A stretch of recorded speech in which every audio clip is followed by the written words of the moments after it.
नमस्कार भाई दोस्तों। चिंटू मिलगीट कलेजे को ठंडा के एक बुजुर्ग का तुम इतना अपमान करवाते हो, तुम्हारे को शर्म तो आती नहीं। ऐसी ये मंडियार मंडियों के दलाल हैं। इतना लिखना छोड़ दो। एक बुजुर्ग है बेचारा, इतने बड़े संवैधानिक पद के ऊपर बैठा है, तुम उसका बार बार अपमान करवा देते हो, बार बार। पता नहीं तुम्हारे को क्या मिलता है।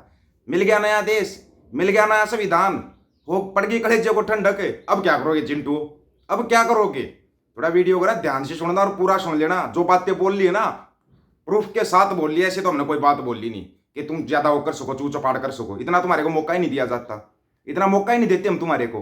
हाँ, कल बड़ी खुशी हुई भाई हमारे को। कहीं प्रोग्राम था, प्रोग्राम के अंदर है ना अपने सिंह साहब आए हुए थे, हरियाणा के गांव के सिंह साहब आए हुए थे। उन्होंने ना खड़े होकर ऐलान कर दिया, बोले हम ना अपने आप को निछावर कर सकते हैं दीपक फौजी के लिए। भीड़ सुन रहेगी, भीड़ सुन रहेगी, क्योंकि भीड़ तो भाई सो कोल्ड की थी ना। लेकिन उसके अंदर सिंह का ऐलान दिल खुश कर दिया। बोले हम दीपक के लिए कुछ भी कर सकते हैं। सोच के देख लेना। अब तुम सोच लेना। अब बात करते हैं आप लोगों को, हम बार बार बताते हैं प्रधानमंत्री साहब अमेरिका गए। अमेरिका गए भाई, जाते हैं, सभी देशों के प्रधानमंत्री जाते हैं। उसके बाद जैसे बांग्लादेश के नवनिर्वाचित प्रधानमंत्री थे, वो भी बांग्लादेश अमेरिका गए थे ना।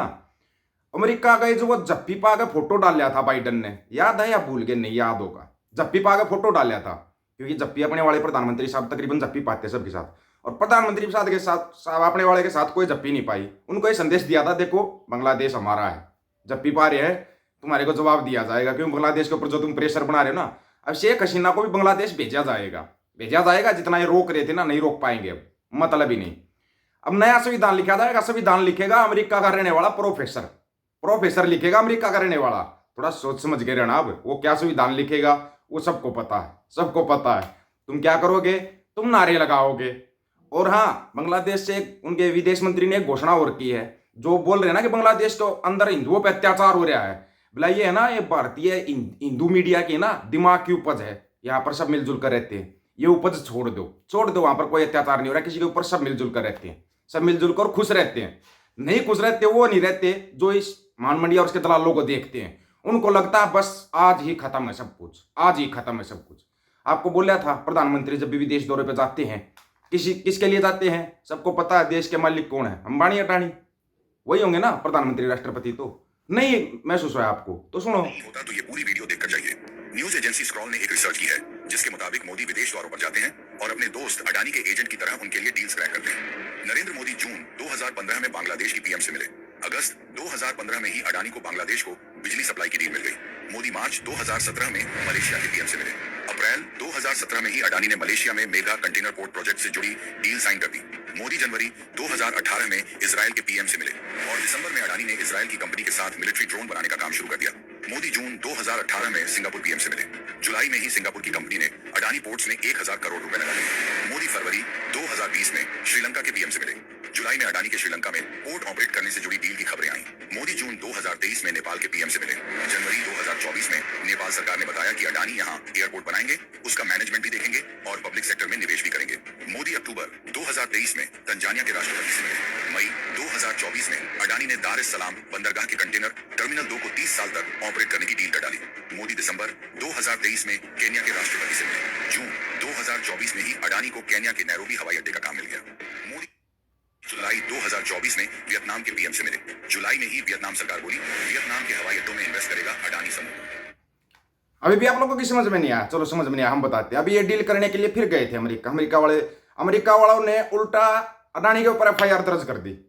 अडानी के ऊपर एफआईआर दर्ज कर दी उल्टा। डील तो बाद में, पहले हम इसको ही देखते हैं। तुम जिसके लिए डील करने आया ना, पहले इसी को देखते हैं हम। लेके आ तू डील। एफआईआर दर्ज होगी है, कार्रवाई शुरू होगी है, ये भी बता रहे हैं, कार्रवाई भी शुरू होगी है। नहीं अगर कोई डाउट हो ना, तो कोई अमेरिका रहने वाला कमेंट करके बता देगा। कार्रवाई भी शुरू कर चुके हैं वो लोग।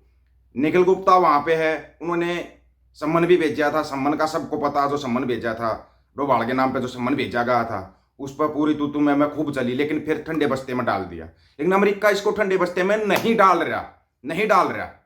अमेरिका का रहने वाला प्रोफेसर बांग्लादेश आया हुआ, बांग्लादेश का नया संविधान लिख रहा है। एक और अमेरिका का बंदा यहाँ इंडिया में है भाई, वो और नए देश की चर्चा चला रहा है। वो नए देश की चर्चा चला रहा है। कहीं कुछ गड़बड़ तो नहीं है? कोई गड़बड़ तो नहीं होगी है? चिंटुओ आंखें खोलो चिंटुओ, क्योंकि मामला दूसरी तरफ जा चुका है। ज्यादा खुल के बताते हैं तुम्हारे को, फिर ना हालत खराब हो जाएगी तुम्हारी। इसलिए तुम इतने से ही समझ जाओ कि राज करेगा खालसा। इस बात से तुम्हारे को जो समझ में आता है समझो, नहीं समझ में आता है मत समझो। ज्यादा प्रेशर हम किसी के ऊपर नहीं डालते, क्योंकि जहां प्रेशर डालना होता है ना हम सिर्फ वहीं पे प्रेशर डालते हैं, वहां पे प्रेशर डालते हैं जहां पे डालना होता है, और वहां पे हम आराम से डाल देते हैं वहां पे प्रेशर। कोई बड़ी चीज नहीं है, आराम से रिलैक्स रहो। तुम रिलैक्स रहो, तुम चिल्लाओ जब तक तुम्हारे शरीर पे कपड़ों की जगह कीड़े के पत्ते नहीं आ जाते ना, तब तक तुम चिल्लाओ, तुम्हारे को खुली छूट है। तुम चिल्लाओ, हम तुम्हारा पूर्ण रूप से समर्थन कर रहे हैं, ये नहीं तुम्हारा समर्थन नहीं कर रहे। एक और तुम्हारे को बताया था, डेरो का सच्चाई बताई थी, जिसको कि दीप सिद्धू भी बार बार कहता रहता था। दीप सिद्धू ने एक बार नहीं कई बार बोला था। आप सोच रहे हो कहीं एक बार बोलिया, नहीं, कई बार दीप सिद्धू ने ना ये कड़वी सच्चाई कई बार बोली, लेकिन आप लोगों की समझ में नहीं आई, समझ में नहीं आई। आज याद कर लो उन बातों को, कर लो, सुन लो क्या बोला दीप सिद्धू ने। संतालियां तो मोड़ के चिमटियां तक बुआई गए। ਜਿਹੜਾ ਆਖਰੀ ਦੌਰ ਹੈ ਖਾੜਕੂ ਲਹਿਰ ਦਾ, ਜਿन्होंने ਮੁਹਿੰਮ ਚਲਾਈ ਸੀ ਆਪਰੇਸ਼ਨ ਨਾਈਟ ਡੋਮੀਨੈਂਸ, ਤੇ ਆਪਰੇਸ਼ਨ ਨਾਈਟ ਡੋਮੀਨੈਂਸ ਦੇ ਅਧੀਨ ਰਾਤ ਨੂੰ ਉਹ ਕਲਚਰਲ ਪ੍ਰੋਗਰਾਮ ਕਰਾਏ ਜਾਣ, ਵੱਖ-ਵੱਖ ਸ਼ਹਿਰਾਂ 'ਚ ਵੱਖ-ਵੱਖ ਕਸਬਿਆਂ 'ਚ ਕਰਾਏ ਜਾਣ। ਉੱਥੇ ਉਸ ਟਾਈਮ ਦੇ ਗਾਉਣ ਵਾਲੇ ਜਿਹੜੇ ਬੰਦੇ ਸੀ, ਗੁਰਦਾਸ ਮਾਨ, ਹੰਸਰਾਜ ਹੰਸ, ਸਰਦੂਲ ਸਿਕੰਦਰ, ਜਾਂ ਇਹਨਾਂ ਸਾਰਿਆਂ ਨੂੰ ਬੁਲਾ ਕੇ ਤੇ ਇੱਕ ਮਾਹੌਲ ਕ੍ਰੀਏਟ ਕੀਤਾ ਜਾਂਦਾ ਸੀ ਉਹ ਨਾਈਟ ਡੋਮੀਨੈਂਸ ਦੇ ਵਿੱਚ। समझ में आया या नहीं समझ में आया? अब तो समझ लो भाई पंजाब वालों, ये जो नचार है ना, नचार हैं, इन्होंने बहुत कुछ किया हुआ है पंजाब के अंदर। इन नचारों का प्रोग्राम तभी रखा जाता है जब पंजाब के अंदर कोई गड़बड़ेशन होती है, गड़बड़ेशन करनी होती है ना, तब नचारों का प्रोग्राम रखा जाता है, जनता उस प्रोग्राम की तरफ चली जाती है। ये डेरे वाले तभी बुलाते हैं, आ जाओ आ जाओ। याद रखना, भूलना मत, 3 तारीख को सुनवाई है, अमृतपाल सिंह की सुनवाई है 3 तारीख को, उसको याद रखना। ये नचार या ये डेरे वाले ये कुछ ना कुछ प्रोग्राम रखेंगे 3 तारीख का प्रोग्राम, आप देख लेना, 100% रखेंगे। जो भी प्रोग्राम रखता है समझ जाना, वो पंजाब हितैषी नहीं है, पंजाब के विरुद्ध है, वो पंजाब के विरुद्ध है। और पंजाब बोल रहे हैं ना हमें, तो उसको अकेला पंजाब मत लगाया करो, कहीं अकेला पंजाब सोच जाओ। संयुक्त पंजाब बोलते हैं हम, वो संयुक्त पंजाब के खिलाफ है वो। अगर तुमने 3 तारीख को कोई प्रोग्राम रखा था, क्योंकि सबका ध्यान कहाँ पे है, वहां पे सबका ध्यान 3 तारीख को क्या फैसला आएगा, इसके ऊपर जरूरी भी है, ध्यान रखना जरूरी भी है। और जो अमेरिका का प्रोफेसर आया है संविधान लिखने के लिए, उस पर भी थोड़ा ध्यान रखना है चिंटू, नजर रखना विशेष तौर पर। संविधान में पता नहीं क्या लिख सकते हैं, वो क्या लिख सकते हैं और कैसा संविधान होगा, यह आपकी समझ में से थोड़ा बाहर होगा, थोड़ा सा बाहर होगा, लेकिन कोई नहीं, जल्दी तुम्हारी समझ में आ जाएगा। क्यों? क्योंकि राज करेगा खालसा, अकी रहे ना कोई, ख्वार होए सब मिलेंगे, बची शरण जो होए। तो यह तो हम तो जोड़ने की बात कर रहे हैं, जोड़ने की बात में भी तुम्हारे को तकलीफ होती है, तो क्या करें तुम्हारी तकलीफ का? तुम्हारी तकलीफ अंदरूनी है, गुप्त बीमारी है तुम्हारी, गुप्त बीमारी का इलाज कराओ, किसी अच्छे डॉक्टर के पास जाओ।